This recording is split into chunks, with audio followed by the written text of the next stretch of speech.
Hello everyone. So in today's class we are going to discuss the final topic of this chapter and this is what we call nationalism and imperialism. तो यहाँ पर हम ये समझने की कोशिश करेंगे कि किस तरह से जब नेशनलिज्म है वो अलाइन होता है imperialism के साथ में, तब हम देखते हैं कि जो यूरोप है it faces a disaster in the form of first world war. तो इस सारे प्रोसेस को हम समझने की कोशिश करेंगे और साथ ही साथ ये जानने की कोशिश करेंगे कि जो imperialism है इसका मीनिंग क्या है, नेशनलिज्म के साथ में उसका जो किस तरह से है जो अलाइंस है जो बनता है और इसकी वजह से किस तरह से जो यूरोप है वो एक डिजास्टर को फेस करता है इन the form of first world war. और अगर हम बात करें कि जो नेशनलिज्म की अगर हम बात करें तो जैसा कि हमने अभी तक देखा है कि जो नेशनलिज्म जब से वो इवॉल्व हुआ था तो बिल्कुल है जो एक है जो ये एक है जो आइडियलिस्टिक आइडिया था, एक लिबरल आइडिया था और एक है जो डेमोक्रेटिक है जो आइडिया था। लेकिन जो लास्ट क्वार्टर है 19th सेंचुरी का, तो अगर पहुंचते पहुंचते हम क्या देखते हैं कि जो ये नेशनलिज्म है ये एक है जो नैरो और एक लिमिटेड आइडिया बनकर है जो रह जाता है। और इसकी वजह से क्या होता है कि जो अलग अलग जो नेशनलिस्ट जो ग्रुप्स हैं even they are not able to tolerate each other, वो एक दूसरे को जो टॉलरेट करने के लिए बिल्कुल भी है जो तैयार नहीं थे। और इसी वजह से क्या होता है कि even they were ready to go for war, मतलब कि वो अपने देश से इतना प्यार करने लगे कि कहीं ना कहीं वो है जो दूसरे को बिल्कुल भी है जो बर्दाश्त करने के लिए तैयार नहीं है। और कई बार हमें ऐसा भी देखने को मिलता है कि वो इसकी वजह से वॉर में जाने के लिए भी है जो बिल्कुल तैयार नजर आते हैं। और अगर हम बात करें कि जो यूरोप में जो मेजर जो यूरोपियंस जो पावर थी, यूरोप की जो मेजर यूरोपियन जो पावर है वो भी कहीं ना कहीं क्या करती है कि जो ये जो नेशनलिस्ट जो सेंटिमेंट्स हैं इनको वो मैनिपुलेट करती है, जिससे कि वो अपने जो इंपीरियलिस्ट एम है उसको वो क्या कर सके, अचीव कर सके। तो यहाँ पर हमें ये देखना होगा कि जो इंपीरियलिज्म का मीनिंग क्या है। तो इंपीरियलिज्म की अगर हम बात करें तो यहाँ पर क्या होता है कि जो एक नेशन है वो अपना जो रूल है उसको वो एक्सटेंड करता है, फॉरेन लैंड में है जो उसको क्या करता है, एक्सटेंड करता है। इसके लिए वो मिलिट्री का है जो एक सपोर्ट है जो ले सकता है। और जैसे कि अगर हम बात करें, आप इस फिगर को अगर 20th जो फिगर है उसको अगर आप देखोगे तो ये जो इंपीरियलिज्म का जो मीनिंग है वो आपको बिल्कुल अच्छी तरह से समझ में आ जाएगा। तो यहाँ पर आप देखोगे कि जो ये जो मैप है जो ब्रिटिश एम्पायर को है जो सेलिब्रेट है जो कर रहा है, और इसके टॉप में अगर आप देखोगे कि ये आपको एंजल्स हैं जो नजर आएंगी, और ये जो एंजल्स हैं they are carrying the banner of freedom, वो जो एक बैनर है फ्रीडम का वो बैनर को वो कैरी कर रही है। और साथ ही साथ अगर उसके जो फोरग्राउंड में, मतलब कि अगर आप उसके नीचे देखोगे तो आपको है जो ब्रिटेनिया देखने को मिलेगी। और इस ब्रिटेनिया की अगर बात करें तो ये एक है जो फीमेल एलोगेरी है, किसकी, ब्रिटिश जो नेशन है उसकी एक फीमेल एलोगेरी है। जैसे कि हमने जर्मनिया के बारे में डिस्कस किया था या मैरियान के बारे में डिस्कस किया था, तो बिल्कुल उसी तरह से जो ब्रिटेनिया है ये एक फीमेल एलोगेरी है ब्रिटिश नेशन की। और ये जो ब्रिटेनिया है ये कहाँ पर बैठी हुई नजर आ रही है, ये जो ग्लोब के ऊपर है जो बैठी हुई नजर आ रही है। अगर आप इसको अच्छी तरह से आप देखोगे तो आपको मालूम चलेगा कि वो ग्लोब के ऊपर है जो एक बहुत ही एक विक्ट्री के मूड में वो नजर आ रही है। And the colonies are represented through images of tiger, elephant, forest and primitive peoples. और यहाँ पर जो कॉलोनीज है जो उनको रिप्रेजेंट किया गया कैसे, टाइगर के फॉर्म में, एलिफेंट के फॉर्म में, फॉरेस्ट के फॉर्म में, प्रिमिटिव पीपल्स के फॉर्म में उनको रिप्रेजेंट है जो किया गया। और यहाँ domination of the world is shown as the base of British national pride. और ये जो डोमिनेशन हमें जो देखने को मिल रहा है इसके जरिए जो ब्रिटिश जो नेशनल जो प्राइड है उसको बताने की कोशिश है जो की जा रही है। तो यहाँ पर हम इंपीरियलिज्म की अगर हम बात करें तो यहाँ पर हमें क्या नजर आ रहा है कि आप अपने देश से प्यार करते हो तो इसमें कोई दिक्कत नहीं है, लेकिन साथ ही साथ हम क्या करें कि हमें जो जो अपनी जो बाउंड्रीज है उनको क्या करें, उसको क्रॉस करें, और हम जो दूसरी जो फॉरेन जो लैंड है वहाँ पर हम अपना जो रूल एक्सटेंड करें और वहाँ के जो रिसोर्सेज हैं उनको अपने बेनिफिट के लिए क्या करें, इस्तेमाल करें। तो कहीं ना कहीं आप ये मान सकते हो कि जो एक एक्सेसिव जो नेशनलिज्म है वो कहीं ना कहीं हमें जो इंपीरियलिज्म की तरफ है जो लेकर जाती है। तो इस तरह से हम देखते हैं कि जो यूरोप की जो मेजर जो पावर है वो अपने लोगों की जो नेशनलिस्ट जो एस्पिरेशंस हैं या उनके जो सेंटिमेंट्स हैं उनका इस्तेमाल करती है, किसके लिए, अपने जो इंपीरियलिस्ट एम है उनको फुलफिल करने के लिए जो इस्तेमाल करती है। और दुनिया भर में वो इस तरह से अपनी जो कॉलोनीज है उसको क्या करती है, एक्सपेंड करती है।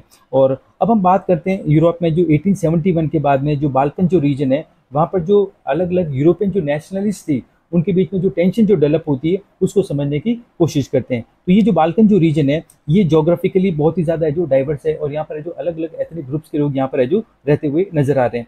और अगर हम बात करें जो मॉडर्न डे, इसमें जो रोमानिया हो गया, बल्गारिया हो गया, अल्बानिया हो गया, ग्रीस हो गया, मैसिडोनिया हो गया, क्रोशिया हो गया, बोस्निया हर्जिगोविया, स्लोवानिया, सर्बिया, मोंटेनिग्रो, ये सारी जो टेरिटरी है जो आज आपको एक अलग अलग जो नेशन स्टेट नजर आती है, ये सारी की सारी जो टेरिटरी है जो एक ज़माने में है जो उसको हम बाल्कन रीजन है जो कहते थे।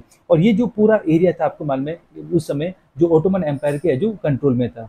और यहाँ की जो ये सारी जो अलग अलग जो एथनिक ग्रुप्स हैं इनको कलेक्टिवली है जो स्लाव के नाम से है जो उनको जाना जाता था।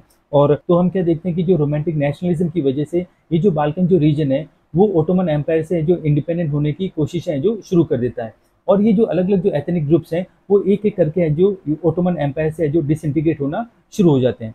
और इसी दौरान हम ये भी देखते हैं कि इवन जो ओटोमन एम्पायर की अगर बात करें तो वो कई तरह के रिफॉर्म्स करता है, कई तरह से वो मॉडर्नाइजेशन करने की कोशिश करता है, जिससे कि वो एक है जो इंटैक्ट है जो बना रह सके और उसका डिसइंटीग्रेशन है उसको रोका जा सके। लेकिन उसके ये सारे जो अटेम्प्ट्स हैं वो फेल होते हुए नजर आते हैं। और जैसा कि आप लोगों को मालूम भी होगा कि इसकी जो शुरुआत है वो ग्रीस से है जो इसकी शुरुआत है जो हो जाती है।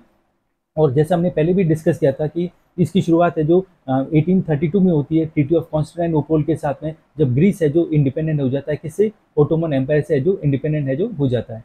और उसके बाद में भी यहाँ पर है जो टेंशन उसी तरह से रहती है। और हम देखते हैं कि इवन जो ओटोमन एम्पायर है वो कई तरह से वहाँ पर जो रिफॉर्म्स करने की कोशिश करता है, इंटरनल रिफॉर्म करता है, मॉडर्नाइजेशन वहाँ पर लाने की कोशिश करता है। लेकिन उसके बावजूद भी हम देखते हैं कि जो यूरोपियन जो नेशनलिटीज हैं वो ओटोमन एम्पायर से जो डिसइंटीग्रेट होना शुरू हो जाती है। और ये जो बाल्कन जो पीपल है उनका ये मानना था कि एक वो टाइम था जब वो बिल्कुल है जो इंडिपेंडेंट थे और उनके अपने पॉलिटिकल राइट्स हुआ करते थे। लेकिन बाद में they come under the influence of the foreign power, और फॉरेन पावर के वो कंट्रोल में है जो आ जाते हैं। और इसकी वजह से हमें है जो एक स्ट्रगल लड़नी पड़ेगी जिससे कि वो अपने आप को दोबारा है जो इंडिपेंडेंट है जो कर सके। तो इसकी वजह से हम क्या देखते हैं कि हम ये जो पूरा जो बाल्कन जो रीजन है वहाँ पर जो यूरोपियन जो नेशनलिटीज हैं वो एक एक करके है जो ओटोमन एम्पायर है उससे डिसइंटीग्रेट होना शुरू हो जाती है।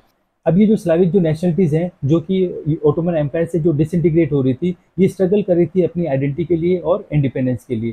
और उसी समय हम क्या देखते हैं कि इवन जो ये अलग अलग जो स्लाविक जो नेशनलिटीज हैं इनके बीच में भी है जो टेंशन है जो शुरू हो जाती है, क्योंकि जैसे जैसे वो इंडिपेंडेंट हो रहे थे तो वो ये चाह रहे थे कि कहीं ना कहीं उनको ज़्यादा से ज़्यादा टेरिटरी है जो उनको मिले और उनका जो एरिया है वो बाकी जो नेशनलिटीज़ हैं उनके कंपेयर में ज़्यादा हो। तो इसकी वजह से इनके आपस में है जो एक दूसरे के बीच में काफ़ी ज़्यादा है जो टेंशन या एक जेलस वो एक दूसरे को लेकर है जो फील करने लगे। और उसी समय हम ये देखते हैं कि ये जो मैटर है ये और ज़्यादा जो कॉम्प्लिकेटेड हो जाता है जब यूरोप की जो बड़ी जो पावर है वो इस मामले में क्या करती है, इंटरवेन है जो करती है। तो यूरोप की जो बड़ी पावर से मतलब है जैसे रशिया हो गया, जर्मनी हो गया, इंग्लैंड हो गया और जो ऑस्ट्रिया हंगरी से मतलब है। और इनके बीच में भी राइवलरी थी, ये जो यूरोप की जो बड़ी जो पावर थी इनके बीच में आपस में जो राइवलरी थी। अगर हम बात करें जैसे ट्रेड हो गया, कॉलोनीज की अगर बात करें या नेवल और जो मिलिट्री माइट को लेकर है जो इनके बीच में भी है जो काफी ज्यादा है जो कॉम्पिटिशन था और राइवलरी थी। अब ये जो यूरोप की जो बड़ी पावर है वो भी इस बाल्कन रीजन में है जो अपना एक कंट्रोल और एक अपना डोमिनेंस है जो एस्टेब्लिश है जो करना चाहती थी। और इस बाल्कन रीजन में जो यूरोप की जो बड़ी जो पावर है उनके इंटरेस्ट की वजह से ये मामला और ज्यादा जो कॉम्प्लिकेटेड है जो हो जाता है। और इसी की वजह से हम क्या देखते हैं कि जो फर्स्ट वर्ल्ड वॉर है उसकी शुरुआत है जो होती है। और अगर हम बात करें जो फर्स्ट वर्ल्ड वॉर के जो पीछे है जो रीजन क्या था उसको भी हम थोड़ा सा यहाँ पर समझने की कोशिश करते हैं कि जो इमीडिएट रीजन क्या था एक्चुअली। तो हम क्या देखते हैं कि जो ऑस्ट्रियन जो प्रिंस थे जिनका नाम था फर्डिनेंड, ये एक बार है जो अपनी वाइफ के साथ में जो घूमने के लिए जाते हैं, कहाँ पर, बोस्निया में जो घूमने के लिए जाते हैं। और वहाँ पर हम क्या देखते हैं कि जो बोस्निया में एक जो सर्ब नेशनलिस्ट थे उन्होंने है जो फर्डिनेंड जो कि ऑस्ट्रिया के जो प्रिंस थे उनकी और उनकी जो वाइफ की है जो क्या कर देते हैं, उनका है जो असैसिनेशन कर देते हैं और उनके ऊपर गोली चलाकर उनको खत्म है जो कर दिया जाता है। और उसके बाद में क्या होता है कि जो ऑस्ट्रिया है वो एक तरह से है जो अल्टीमेटम देता है, किसको, जो सर्बिया है उसको अल्टीमेटम देता है और उससे कुछ डिमांड्स है जो उनके सामने रखता है। लेकिन अब ये जो सर्बिया था उसको है जो उस समय जो रशिया है जो उसको क्या करता है, सपोर्ट करता है और वो उसको जो ऑस्ट्रिया की जो डिमांड है उसको मानने से जो उसको मना कर देता है कि भाई अगर ऐसा कुछ हुआ कि अगर ऑस्ट्रिया आपके ऊपर अटैक करेगा तो उस कंडीशन में हम आपको क्या करेंगे, सपोर्ट करेंगे।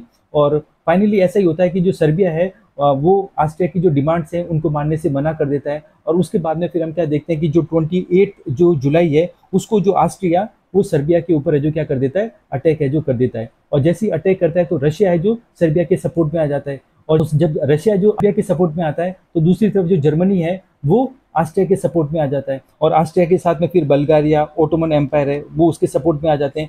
इसको हम जो सेंट्रल पावर्स कहते हैं। और दूसरी तरफ हम देखते हैं कि जो Russia, France, Britain, Italy, USA, ये सारी जो कंट्रीज है वो एक साथ है जो आ जाती है। इवन जो जापान भी है जो इन्हीं जो अलायंस जो पावर है उनको क्या करती है, सपोर्ट करती है। तो इस तरह से हम देखते हैं कि जो नेशनलिज्म है वो जब अलाइन करता है किसके साथ में, इंपीरियलिज्म के साथ में जो अलाइन करता है, तो this led to disaster in the form of first world war. तो उसकी वजह से यूरोप के अंदर जो फर्स्ट वर्ल्ड वॉर की क्या होती है, शुरुआत होती है। और उसी दौरान हम देखते हैं कि जो दुनिया भर के जो कंट्रीज थे जो कि यूरोप की कॉलोनी थी वो है जो इस इंपीरियल डोमिनेशन के अगेंस्ट में क्या करती है, स्ट्रगल करते हैं।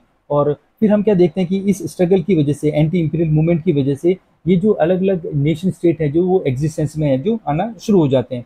और उनका जो बेस था आपको मालूम है वो था द कलेक्टिव नेशनल यूनिटी, ये उनका जो बेस था।